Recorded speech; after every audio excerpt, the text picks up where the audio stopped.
Comic Sir Billy Connolly has been making the world laugh for more than 50 years. But in a new interview, the Big Yin has revealed how he has finally seen the funny side of death, after coming to terms with his ongoing battle against Parkinson's disease.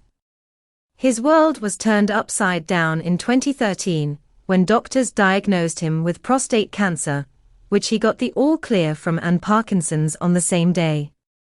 In typical Connolly style, he laughed off what would have broken most people.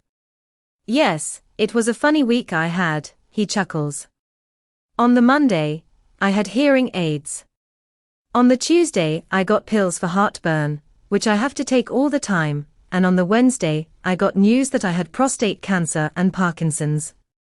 The doctors told me on the phone, 'Look, we have had the results and it is cancer.' I said, 'Oh, nobody has ever said that to me before.'" Revealing the first thing his wife did, Sir Billy added, "My wife Pamela, Stephenson, was standing behind me and gave me a cuddle. I was not unduly worried." Billy, 81, even joked how his Parkinson's must have stemmed from countless appearances on Michael Parkinson's chat shows over the years, which helped make him a household name. He tells the Mirror, "I just thought I have got Parkinson's. I wish he, Michael, had kept it to himself. It was easy, making fun of it.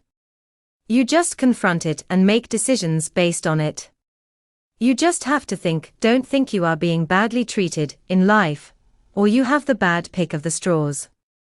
You are one of millions. Just behave yourself and relax. You then realize death is not the big thing everyone has made it out to be. It is nothing. It is just a sudden nothing."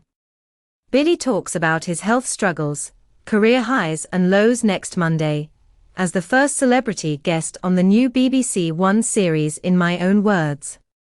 He shares about his friendship with the late US comic Robin Williams in the 45-minute documentary, revealing how he shared a final dinner with the Mrs. Doubtfire star before his suicide in August 2014.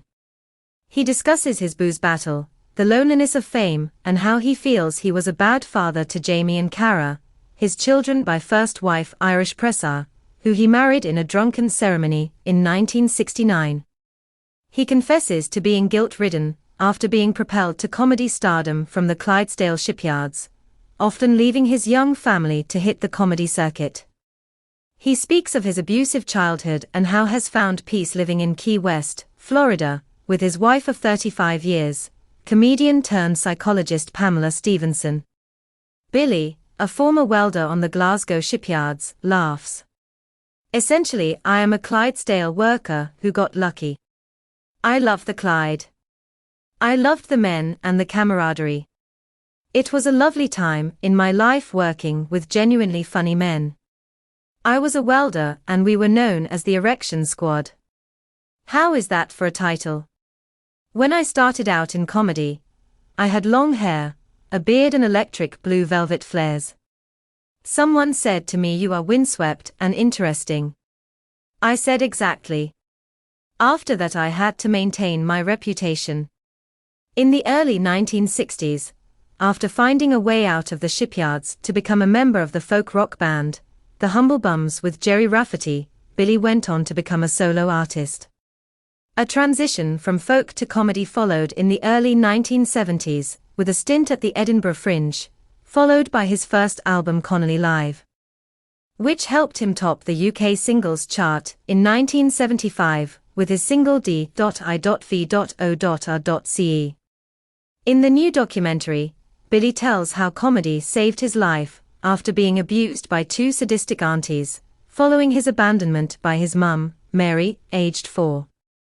During his harsh upbringing in poverty in the Glasgow tenements, he and his older sister Florence were forced to sleep in a recess off the kitchen, and bathed in the kitchen sink, because there was no hot water. Billy says, "It was not a happy time. It was a dark time. It was very violent, and I was beaten up by my aunts. It had a profound influence on me. I felt kind of abandoned as a child and trapped. I was brought up in a home and it was hellish. It is not the way to treat children. It is funny to see people on children today, when they say it is not right to hit a child, but a little slap. It does not work. It was cruel and it was not right. I was longing to be an adult.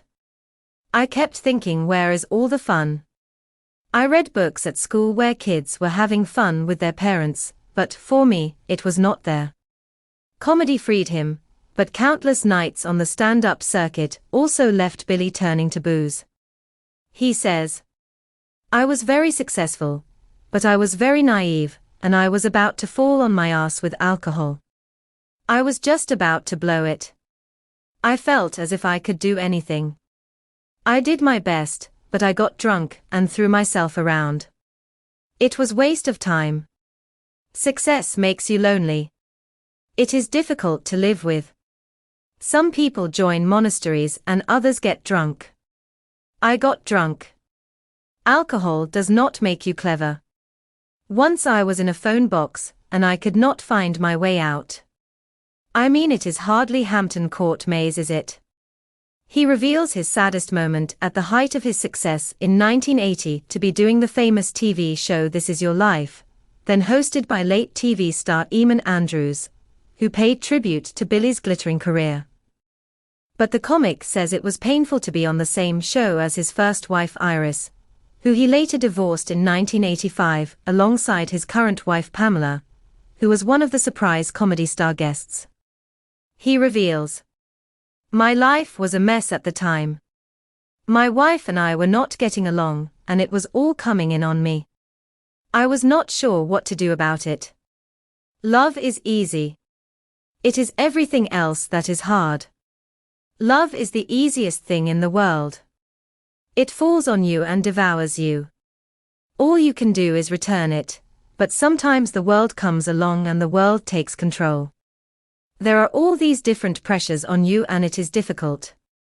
To make things worse, Pamela was on the show. It was horrible."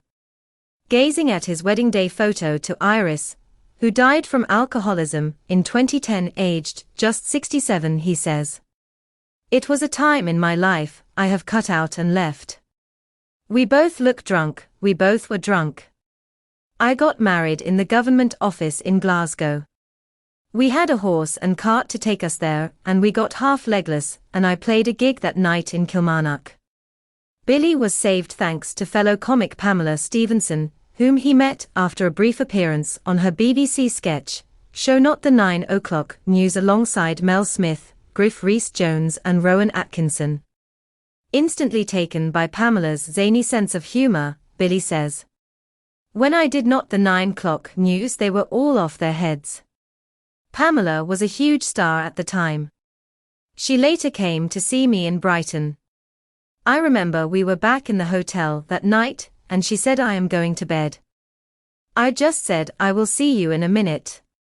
Little did I know that we would get married, grow up and have children. Today, the tranquil Florida island where they live helps Billy come to terms with his Parkinson's. He says, "Key West is great. Nobody bothers you. They don't care if you are rich or poor.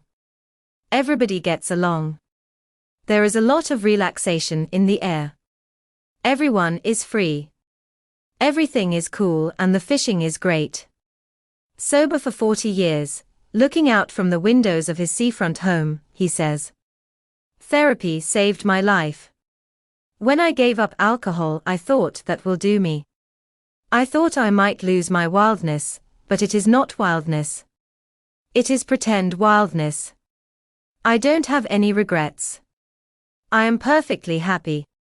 In fact, Billy says he is the luckiest man in the world thanks to his rock Pamela, and is proud he has not fallen off the wagon, or become one of life's casualties. Despite his numerous awards over the years for a life in comedy, Billy says the top honor will always belong to the late American star Robin Williams, who once taught him that you don't have to be funny all of the time for people to like you. Remembering Robin, he says, "It was a lovely thing to meet him and think I am not alone, like there are other people trying to be funny without telling jokes. When he took his life it was the saddest day. Before he passed he phoned me and said let's have dinner. During the dinner he said I love you.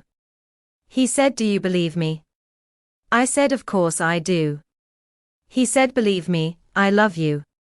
I thought it was weird for him to say that as it was not his usual thing and he was dead on the weekend.